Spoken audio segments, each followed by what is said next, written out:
Wow. Okay. Final resolution. There were some nice surprises here, some predictable stuff. One thing that absolutely horrified me, it was kind of all over the place, so I guess I'm just going to start at the beginning.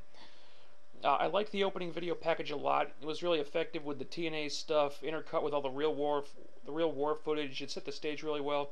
I've never really talked about this before, but these TNA video packages really are a lot better when they don't use Mr. Voiceover.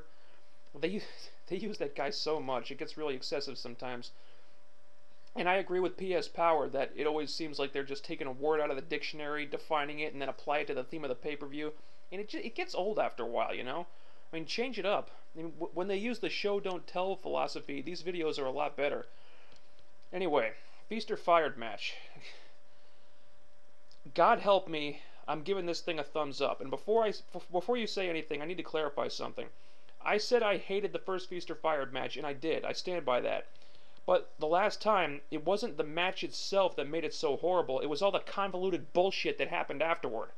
It was like, okay, now they're trading briefcases, and now they're fighting over the briefcases, and now they're fighting over the title shots, and now they're fighting over the briefcases the title shots came in, and the whole thing just became a complete mess. So I'm judging this match based just on the match itself. And it was actually a lot of fun. I mean, lots of cool athletic spots. It was action-packed, was suspenseful.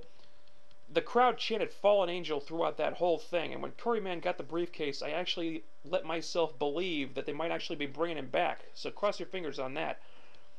The only thing I didn't like about this was that afterward they opened up one briefcase, but not the other three.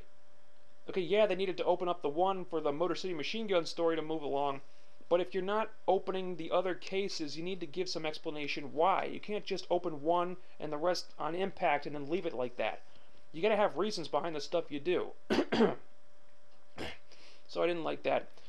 What I did like was the stuff with Motor City Machine Guns. They were all over this pay-per-view, and Alex Shelley got some mic time, got like more mic time than anyone else on the show by a mile.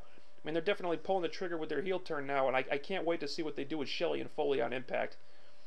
The suicide thing, hey, whatever. You know, they've been doing these hype videos since time began, so it's nice they finally debuted him. And he got a great crowd reaction, which is good, which is a good sign. And they were teasing him for so long. I thought he was going to bomb like Glacier in WCW, but I think they pulled it off. Knockouts tag match. Looks like my Sharmell rant from 2 weeks ago was unfounded.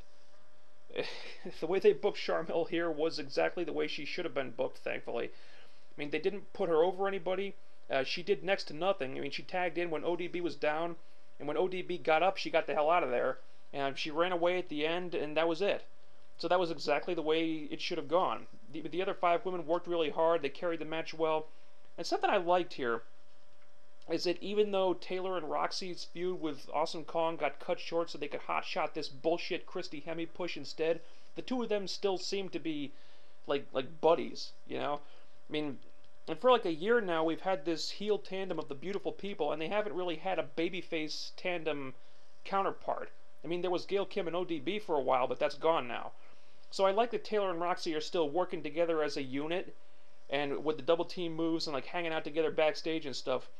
I like that there's like sort of a friendship that developed between those two characters. The only thing I would have changed about this was that Sharmell should have been the one to get pinned. Angelina getting pinned hurts Angelina. Sharmell getting pinned hurts no one. She's not a wrestler, so she really has nothing to lose by getting jobbed out. So I didn't agree with that. I didn't agree with the finish, but you know what? It's not like the beautiful people have any credibility left to lose at this point anyway, so I don't think it really matters that much, to be honest. Eric Young, Sheik Abdul-Bashir. Classic X Division contest? No.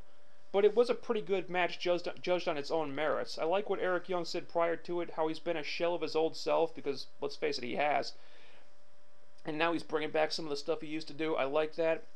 This character is way better than all that Super Eric nonsense. And Eric actually pulled out some of his high-flying moves for the occasion. He did a moonsault, he did that cool flipping mule kick thing. Solid match. I did not like the stuff with the title at the end, but I'll wait and see where it goes. Might produce some good matches. As long as they get the belt off Bashir, I'll be happy. I mean, just get him out of the X Division. He can work good matches, just not in that X Division style. Let him go off and feud with the fucking referee. I don't care. Just get him out of the X Division. Christy Hemme, Awesome Kong. Oh, boy. Did you see that sign in the crowd? If Hemi wins, we riot. That's how I felt. And look, I'll give Christy points for not embarrassing herself. Okay, she did a solid job for Christy Hemme. The problem is that this thing was booked way too competitive, and they didn't do it by making Christy look strong. They did it by making Awesome Kong look weak. Over a year in TNA, and that is the weakest Awesome Kong has ever been booked. They made her look horrible. And her selling Christy's offense didn't look real at all, just like I was afraid it would. And even with help from Saeed and Rocket Khan, she still couldn't finish off Christy Hemme. Are you kidding me? So Christy learns how to do a tornado DDT, and all of a sudden she's the next Gail Kim? And I wasn't sure about it before, but I'm sure about it now. They are trying to make Christy the next Gail Kim. You could just tell from the way Tenay and West kept talking her up during the match. Whoa, she's so great. Oh, she's got that it factor. She's one of those people you just want to root for. It's the exact same way they used to sing Gail Kim's praises when she was there.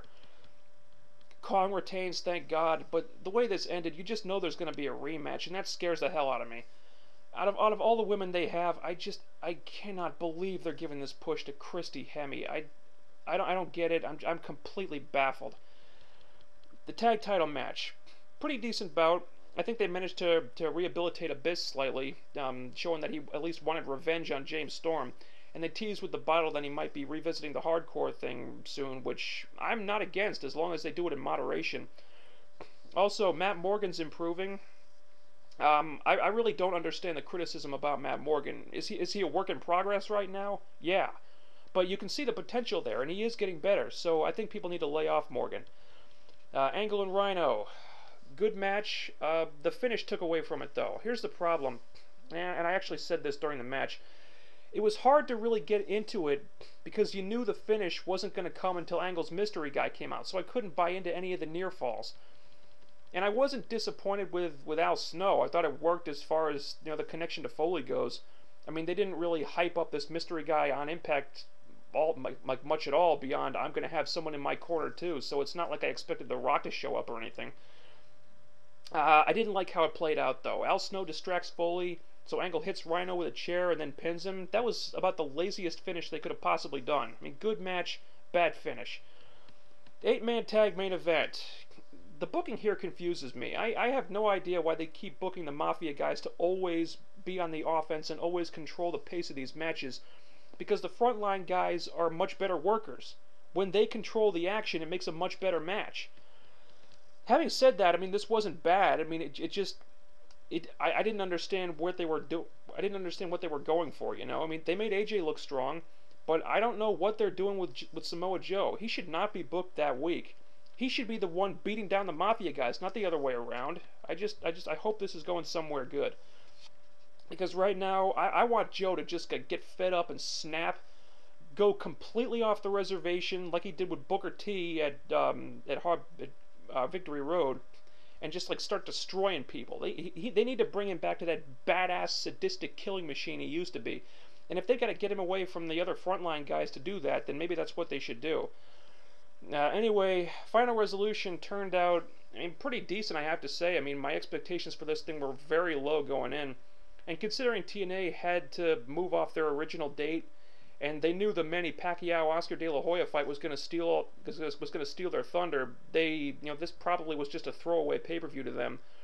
But they still delivered some cool stuff. I mean, not a pay-per-view for the ages, not anything incredibly memorable, but not terrible either. I mean, look, the Christy Hemme thing makes me nervous as hell, and it felt like they just phoned in the finish of Rhino and Angle. But other than that, I mean, this was not the debacle I was anticipating, and that makes me happy.